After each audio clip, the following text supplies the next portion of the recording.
Was good, y'all? BeatGenerals.com back with a brand new tutorial. Many of you have been asking for a dancehall inspired beat for a while now. With the success of Unforgettable and that sound just growing bigger and bigger, I figured this was the perfect time to do it.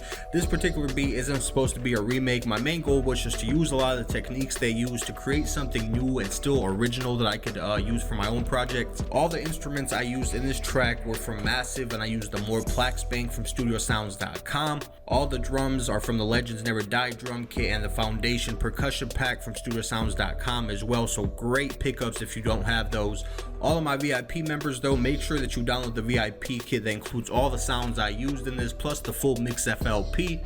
Without further talking, let's go ahead and jump into this beat. So to start the track off with, I have my BPM set to 98, which is a nice low BPM. It's pretty radio friendly, but you can also slow it down to kind of make it match the super slow stuff that's popular today with the Bryson Tillers and stuff like that.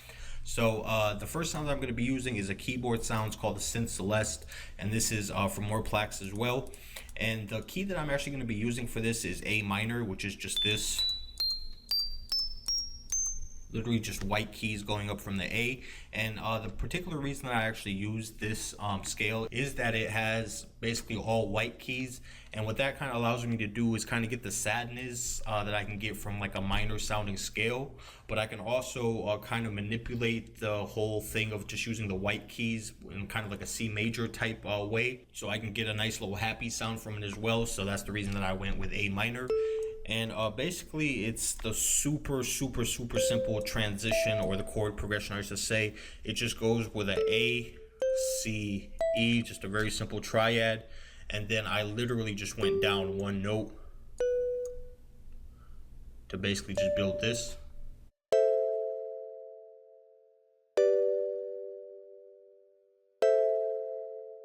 And I thought that sounded pretty good, but it just wasn't really kind of lively enough for me.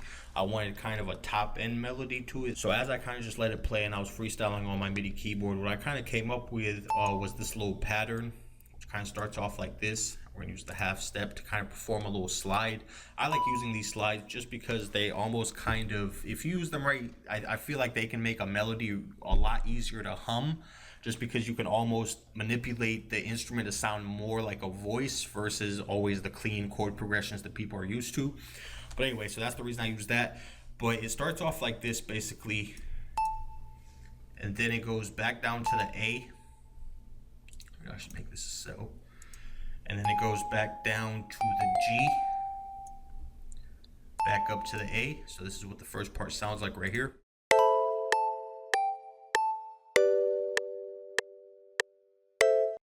So this part actually repeats. So let's go ahead, Control to go ahead and select it, Shift to hold and just drag it over. And then now for this little second section, I did another little slide initially. So I'm gonna go ahead and drag this over because it's the exact same thing, just the notes change. So this one is actually gonna start on the G and it's gonna go up to the A. So basically like this.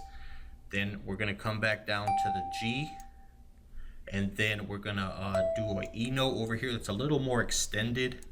So basically double what these are, and then it's gonna finish off on the D note that actually holds until the end of the chord like this. So basically just kind of doubles that note up. So here's what it sounds like now.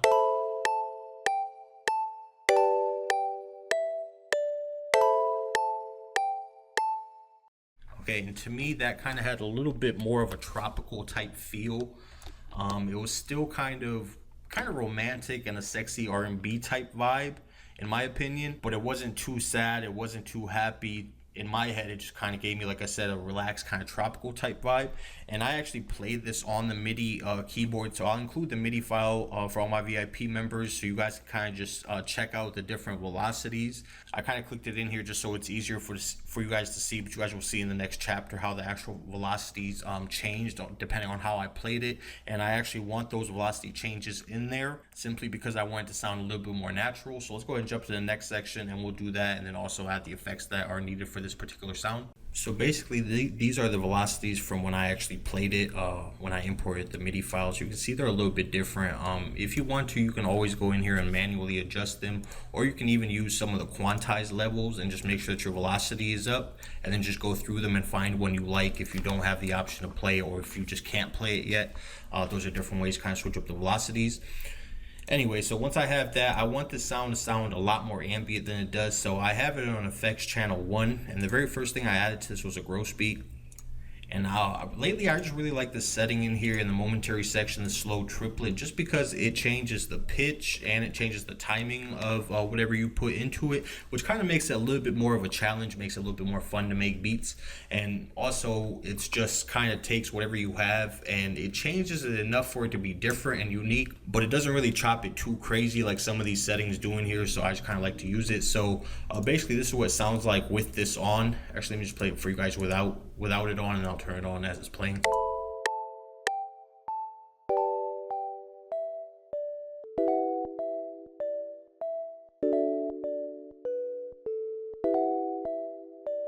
Okay, so that was step 1. Step 2 is gonna be just adding a reverb. You guys know I like reverb, especially when I'm trying to get a nice ambient sound effect from something. So I'm gonna go ahead and turn the decay up to around like 4 to 4.5 seconds, just to get a nice kind of heavy tail end. Then I'm gonna go ahead and turn the size down to around 30-ish, just to make it a little bit closer and a little bit more intimate. Turn the wet level up to 60 so we can hear the reverb a little bit more, and then we're going to go ahead and turn the dry level down to around 90. And we're doing this just kind of soften the sound up and not hear the natural kind of crispness and body that the VST sound actually has. So when we actually add these two to it, this is what it sounds like right now already.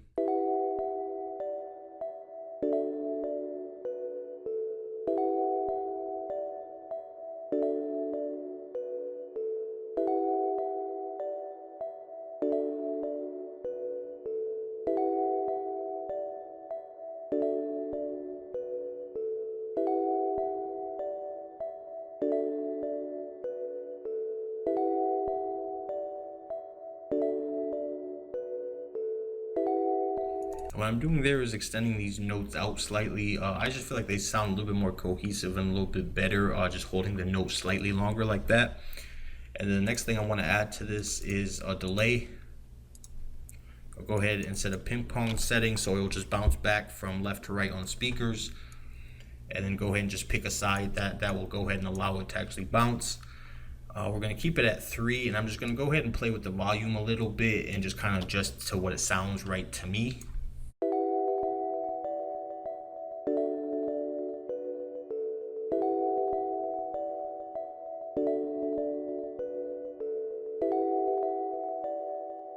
Okay, so that sounds pretty good, but with that heavy reverb and kind of just the character of the sound, it has a lot of frequencies that I really don't need in there. So I'm going to go ahead and just throw a parametric EQ on there, cut a good amount of the low end, probably around 200-ish, just to get rid of most of the bass. And then I'm also going to cut a lot of the top end, just to get rid of that brightness, to give it a little bit more of a kind of an old school lo-fi type feel. So here's what it sounds like now.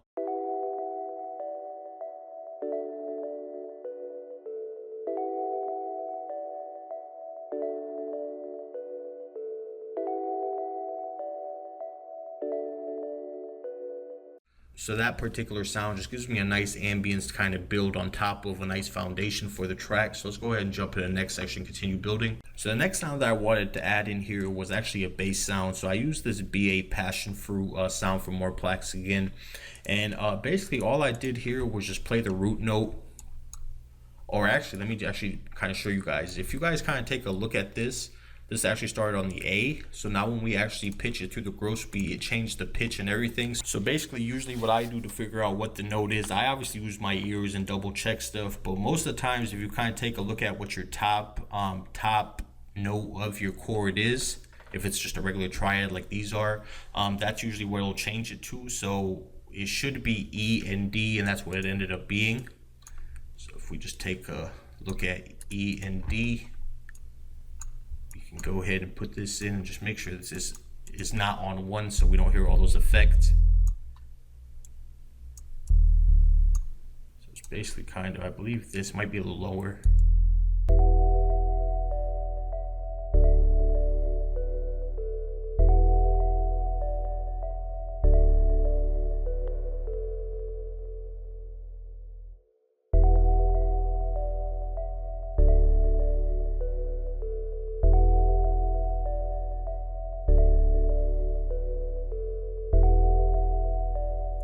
And I felt like these notes matched well, so this is what I kept. And if you ever have kind of trouble hearing it, a good little tip to do is just go ahead and move it up a couple of notes, just kind of hear the top end. A lot of people, they can hear melody or sour notes in melodies, but they can't hear bass notes as well, so just moving it up a couple octaves will allow you to hear more like a melody.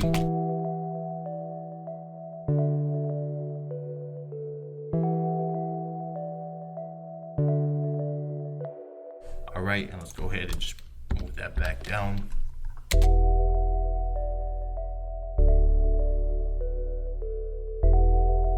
All right, and this bass actually doesn't change in the track. What I actually did to it is I chopped it up in different ways on the playlist just to kind of give the track some variety. So we'll talk about that when we get to the sequencing, but let's go ahead and jump in the next section, continue building. So the next thing I actually wanted to add in here were these little square plucks.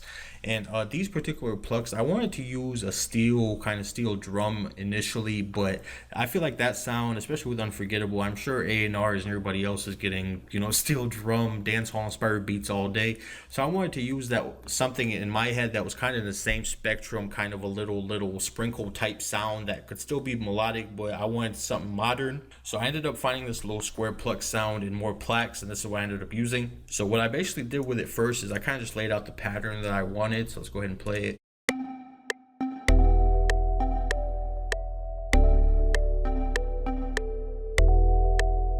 All right, and that's basically the pattern. And then the next thing I did was I built chords off of these.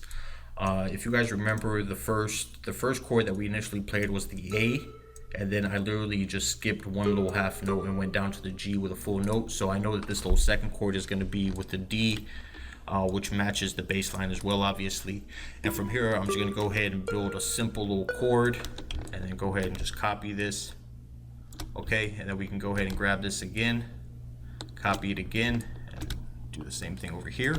And now for these, we just obviously have to change what the actual chord is. So I'm going to just go ahead and drag these down and drag this down to A. So this is the initial chord that I had.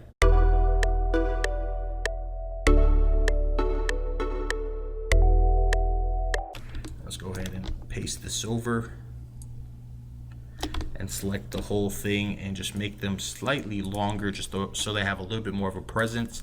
And then I'm also going to go ahead, I played this all with the MIDI keyboard, so my velocities, if you look at the FLP, excuse me, they're going to be a little bit different. So I want to just make sure these match slightly. So we want to just turn these down just so they're not quite as bright. Okay, and we can actually just go ahead and delete that. And then since we already did this, just kind of keep it. And then the next thing I want to do is I want to add a strum to this. So let's go ahead and play it, and then we'll adjust the strum.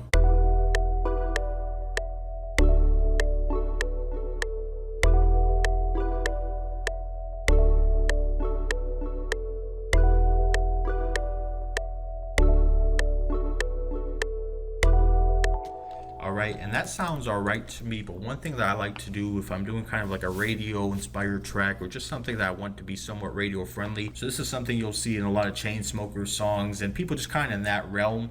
Instead of playing the chord like this, what you'll basically do is you'll just take the middle note of the chord, hold control, and just move it up. And do the same thing over here, and this kind of expands the chord, gives it a little bit more character. It's still the same notes, obviously, just played on different octaves, and here's what it sounds like with the chord kind of expanded like this.